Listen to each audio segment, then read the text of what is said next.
प्रेम से बोलिए श्री सत्यनारायण भगवान की जय। आज के दिन श्री सत्यनारायण भगवान की कथा का पठन व श्रवण किया जाता है। तो आइए कथा प्रारंभ करते हैं। एक समय नैमिषारण्य तीर्थ में शौनकादि 88,000 ऋषियों ने श्री सूत जी से पूछा, हे प्रभु, इस कलयुग में वेद विद्या रहित मनुष्यों को प्रभु भक्ति किस प्रकार मिलेगी और उनका उद्धार कैसे होगा। हे मुनि श्रेष्ठ, कोई ऐसा तप कहिए जिसमें थोड़े समय में पुण्य प्राप्त होवे तथा मनवांछित फल मिले। वह कथा सुनने की हमारी इच्छा है। सर्वशास्त्र ज्ञाता श्री सूत जी बोले, हे वैष्णवों में पूज्य, आप सबने प्राणियों के हित की बात पूछी है। अब मैं इस श्रेष्ठ व्रत को आप लोगों से कहूँगा, जिस व्रत को नारद जी ने लक्ष्मी नारायण से पूछा था और लक्ष्मीपति ने मुनि श्रेष्ठ नारद से कहा था, सो ध्यान से सुनो। एक समय योगी राज नारद जी दूसरों के हित की इच्छा से अनेक लोकों में घूमते हुए मृत्यु लोक में आ पहुँचे। यहाँ अनेक योनियों में जन्मे हुए प्राय सभी मनुष्यों को अपने कर्मों द्वारा अनेक दुखों से पीड़ित देखकर सोचा, किस यत्न के करने से निश्चय ही दुखों का नाश हो सकेगा। ऐसा मन में सोचकर विष्णु लोक को गए। वहाँ श्वेत वर्ण और 4 भुजाओं वाले देवों के ईश नारायण को, जिनके हाथ में शंख, चक्र, गदा और पद्म थे तथा वरमाला पहने हुए थे, देखकर स्तुति करने लगे। हे भगवान, आप अत्यंत शक्ति से संपन्न हैं। मन तथा वाणी भी आपको नहीं पा सकती। आपका आदि मध्य अंत नहीं है। निर्गुण स्वरूप के कारण भक्तों के दुखों को नाश करने वाले हो। आपको मेरा नमस्कार है। नारद जी से इस प्रकार की स्तुति सुनकर विष्णु भगवान बोले, हे मुनि श्रेष्ठ, आपके मन में क्या है? आपका किस काम के लिए आगमन हुआ है? निसंकोच कहो। तब नारद मुनि बोले, पृथ्वी लोक में सब मनुष्य जो अनेक योनियों में पैदा हुए हैं, अपने अपने कर्मों के द्वारा अनेक प्रकार के दुखों से दुखी हो रहे हैं। हे नाथ, मुझ पर दया दिखाते हो तो बताइए, उन मनुष्यों के सब दुख थोड़े से प्रयत्न से कैसे दूर हो सकते हैं। श्री भगवान जी बोले, हे नारद, मनुष्यों की भलाई के लिए तुमने बहुत अच्छी बात पूछी है। जिस काम के करने से मनुष्य मोह से छूट जाता है, वह मैं कहता हूँ, सुनो। बहुत पुण्य देने वाला, स्वर्ग तथा मृत्यु लोक दोनों में दुर्लभ एक उत्तम व्रत है। आज मैं प्रेमवश होकर तुमसे कहता हूँ, सत्यनारायण भगवान का यह व्रत अच्छी तरह विधान पूर्वक करके मनुष्य तुरंत ही यहाँ सुख भोग कर मरने पर मोक्ष को प्राप्त होता है। श्री भगवान के वचन सुनकर नारद जी बोले, उस व्रत का फल क्या है? क्या विधान है? किसने यह व्रत किया और किस दिन यह व्रत करना चाहिए?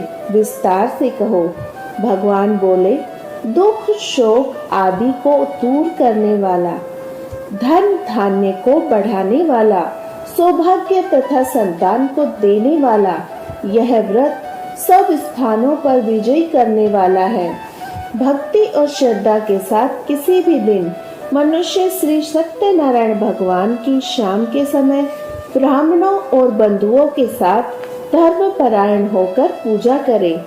भक्ति भाव से नैवेद्य, केले का फल, घी, दूध और गेहूं का चूर्ण सवाया लेवे। गेहूं के अभाव में साठी का चूर्ण, शक्कर तथा गुड़ ले। सब भक्षण योग्य पदार्थ जमा करके भगवान के सामने अर्पण कर देवे और बंधुओं सहित ब्राह्मणों को भोजन करावे। पश्चात श्रम भोजन करे। नृत्य गीत आदि का आचरण कर सत्यनारायण भगवान का स्मरण करता हुआ समय व्यतीत करे। इस प्रकार व्रत करने पर मनुष्यों की इच्छा निश्चय ही पूरी होती है। विशेषकर कली काल में भूमि पर यही मोक्ष का सरल उपाय है। सूत जी बोले, ऋषियों, जिसने पहले समय में इस व्रत को किया है उसका इतिहास कहता हूँ, ध्यान से सुनो। सुंदर काशीपुरी नगरी में एक अत्यंत निर्धन ब्राह्मण रहता था।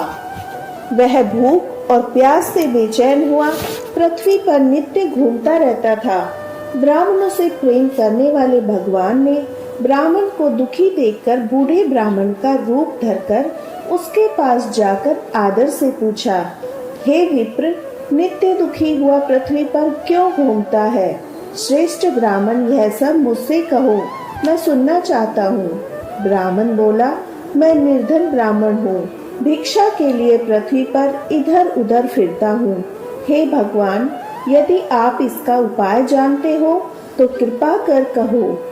वृद्ध ब्राह्मण बोला कि सत्यनारायण भगवान मनवांछित फल देने वाले हैं, इसलिए हे ब्राह्मण, तू उनका पूजन कर, जिसके करने से मनुष्य सब दुखों से मुक्त होता है। ब्राह्मण को व्रत का सारा विधान बताकर बूढ़े ब्राह्मण का रूप धरने वाले सत्यनारायण भगवान अंतर्धान हो गए। जिस व्रत को व्रत ब्राह्मण ने बतलाया है, मैं उसको करूँगा। यह निश्चय करने पर उसे रात में नींद आई। वह सवेरे उठ सत्यनारायण भगवान के व्रत का निश्चय कर भिक्षा लेने चला गया।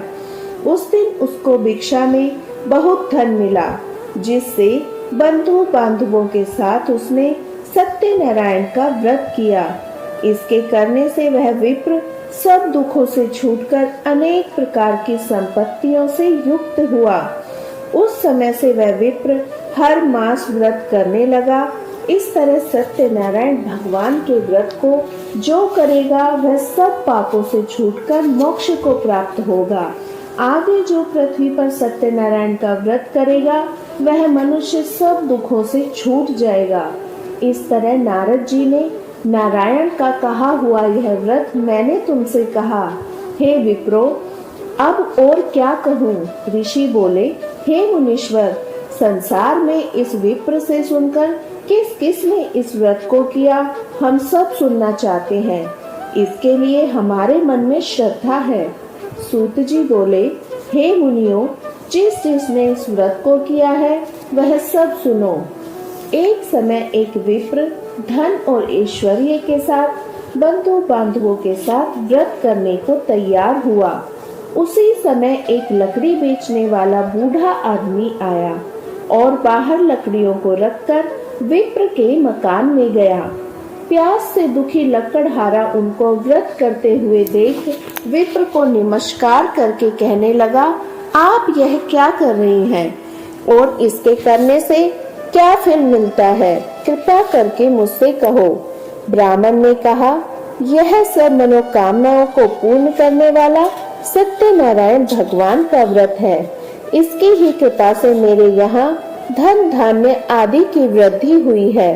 विप्र से इस व्रत के बारे में जानकर लकड़हारा बहुत प्रसन्न हुआ। तब वह चरणामृत लेकर और प्रसाद खाने के बाद अपने घर को गया। लकड़हारे ने अपने मन में इस प्रकार का संकल्प किया कि आज ग्राम में लकड़ी बेचने से जो भी धन मिलेगा उसी से सत्यनारायण देव का उत्तम व्रत करूंगा।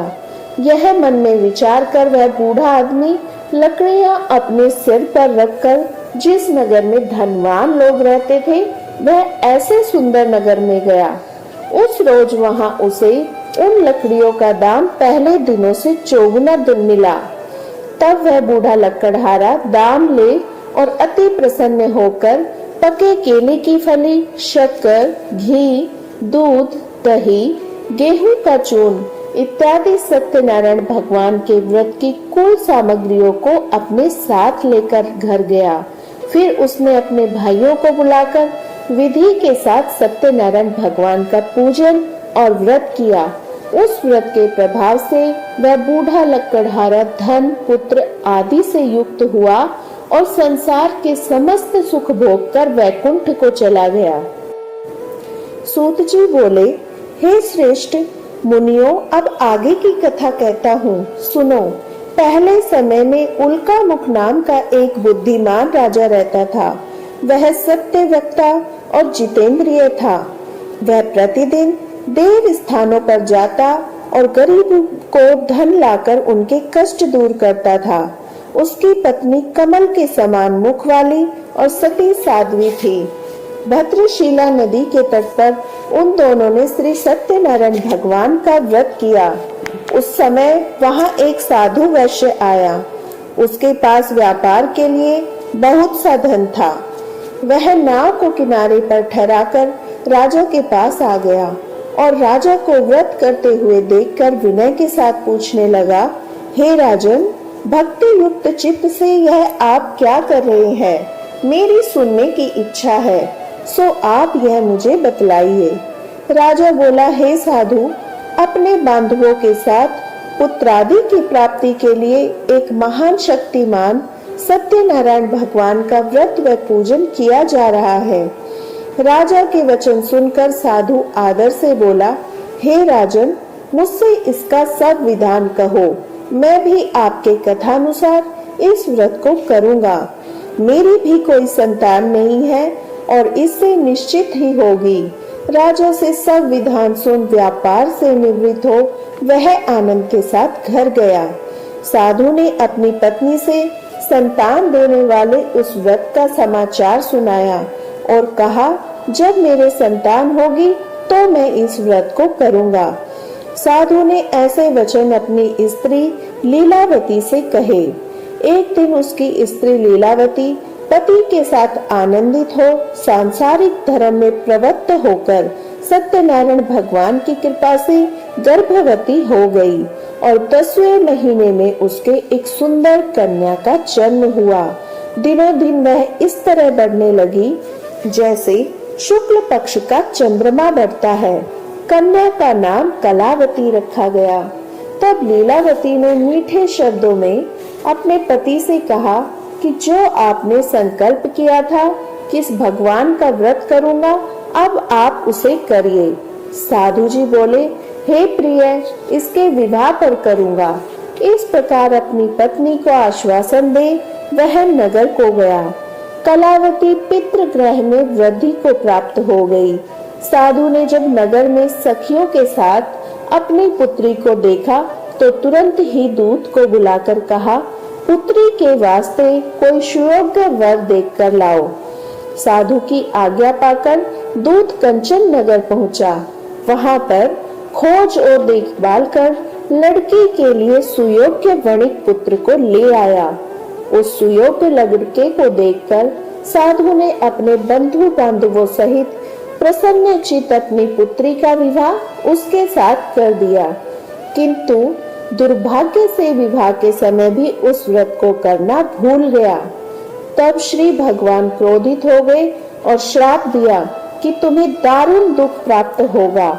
अपने कार्य में कुशल साधु बनिया जमाई समेत समुद्र के समीप स्थित रत्नपुर नगर में गया और वहां दोनों ससुर जमाई चंद्रकेतु राजा के उस नगर में व्यापार करने लगे। एक रोज भगवान सत्यनारायण की माया से प्रेरित कोई चोर राजा का धन चुराकर भागा जा रहा था, किंतु राजा के दूतों को आता देखकर चोर ने घबराकर भागते हुए राजा के धन को वहीं चुपचाप रख दिया जहां वो ससुर जमाई ठहरे हुए थे। तब दूतों ने उस साधु वैश्य के पास राजा के धन को रखा देखा तो दोनों को बांधकर ले गए और प्रसन्नता से दौड़ते हुए राजा के समीप जाकर बोले, यह दो चोर हम पकड़कर लाए हैं, देखकर आज्ञा दे। तब राजा की आज्ञा से उनको कठिन कारावास में डाल दिया और उनका धन भी छीन लिया। सत्यनारायण भगवान के श्राप द्वारा उनकी पत्नी भी घर पर बहुत दुखी हुई। घर पर जो धन रखा था चोर उसे चुरा कर ले गए।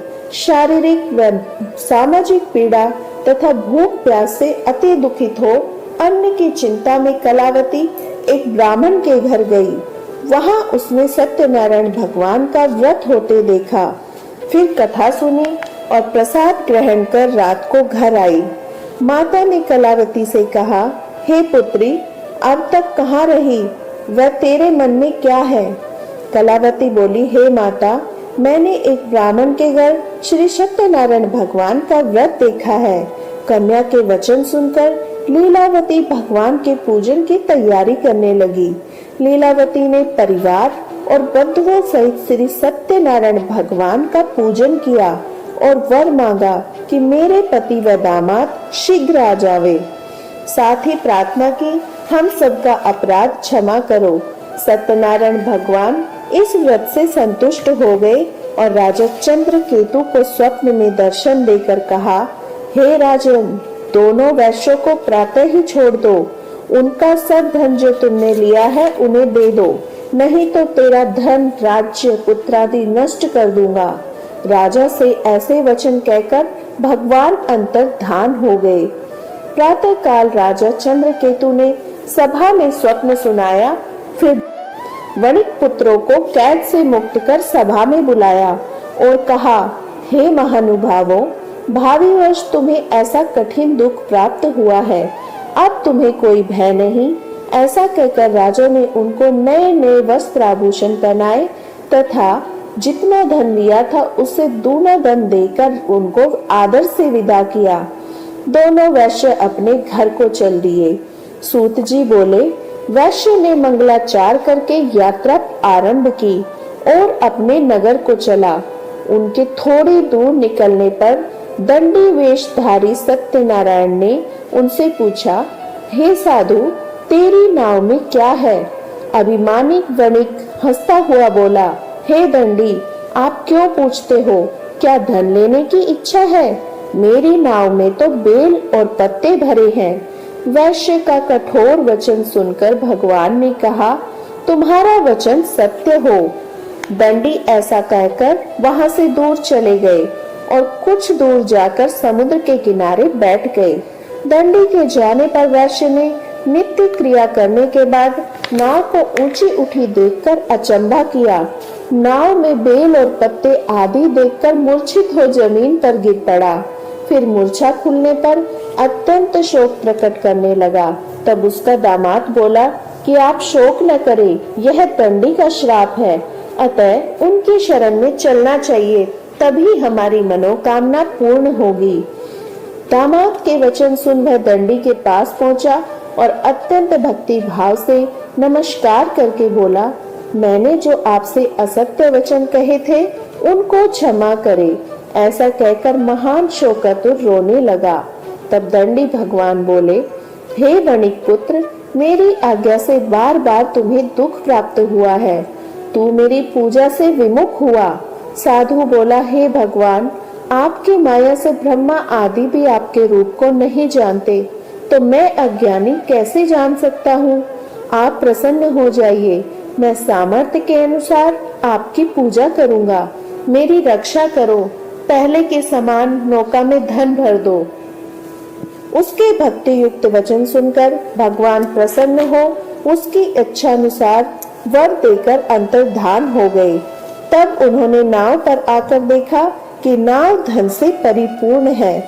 फिर वह भगवान सत्यनारायण का पूजन कर साथियों सहित अपने नगर को चला। जब अपने नगर के निकट पहुंचा तब दूत को घर भेजा। दूत ने साधु के घर जाकर उसकी स्त्री को नमस्कार कर कहा, साधु अपने दामाद सहित इस नगर के समीप आ गए हैं। ऐसा वचन सुन साधु की स्त्री ने बड़े हर्ष के साथ सत्यदेव का पूजन कर पुत्री से कहा, मैं अपने पति के दर्शन को जाती हूँ, तू कार्य पूर्ण कर शीघ्र आ। माता के ऐसे वचन सुनकर कलावती प्रसाद छोड़कर पति के पास गई। प्रसाद की अवज्ञा के कारण सत्यदेव रुष्ट हो गए। उसके पति को नाव सहित पानी में डुबो दिया। कलावती अपने पति को न देखकर रोती हुई जमीन पर गिर गई। इस तरह नौका को डूबा हुआ और कन्या को रोता देख साधु दुखी होकर बोला, हे प्रभु, मुझसे या मेरे परिवार से जो भूल हुई है उसे क्षमा करें। उसके दीन वचन सुनकर सत्यदेव प्रसन्न हो गए और आकाशवाणी हुई, हे साधु, तेरी कन्या मेरे प्रसाद को छोड़कर आई है, इसलिए उसका पति अदृश्य है। ऐसी आकाशवाणी सुनकर कलावती घर पहुंचकर प्रसाद खाया, फिर आकर पति के दर्शन किए। तत्पश्चात साधु ने बंधु बांधवों सहित सत्यदेव का विधि पूर्वक पूजन किया। इस प्रकार वह इस लोक का सुख भोग कर अंत में स्वर्ग लोक को गया। श्री सत्यनारायण भगवान की जय। श्री सत्यनारायण जी की आरती। जय लक्ष्मी रमना श्री जय लक्ष्मी रमना, सत्यनारायण स्वामी जनपातक हरिणा। जय लक्ष्मी रमना रत्न जड़ित सिंहासन अद्भुत छवि राजे, नाद करते निरंतर घंटा ध्वनि बाजे। जय लक्ष्मी रमना प्रकट भये कलि कारण द्विज को दर्श दिए, बूढ़ो ब्राह्मण बनकर कंचन महल कियो। ओम जय लक्ष्मी रमना दुर्बल भील कराल इन पर कृपा करी, चंद्रचूड़ एक राजा तिनकी विपत्ति हरी। ओम जय लक्ष्मी रमना वैश्य मनोरथ पायो, श्रद्धा तज दीनी, सो फल भोग्यो प्रभु जी फेर स्तुति कीनी। ओम जय लक्ष्मी रमना वैश्य मनोरथ पायो, श्रद्धा तज दीनी, सो फल भोग्यो प्रभु जी फेर स्तुति कीनी। ओम जय लक्ष्मी रमना भाव भक्ति के कारण छिन छिन रूप धरो, श्रद्धा धारण कीनी तिनको काज सरो। ओम जय लक्ष्मी रमना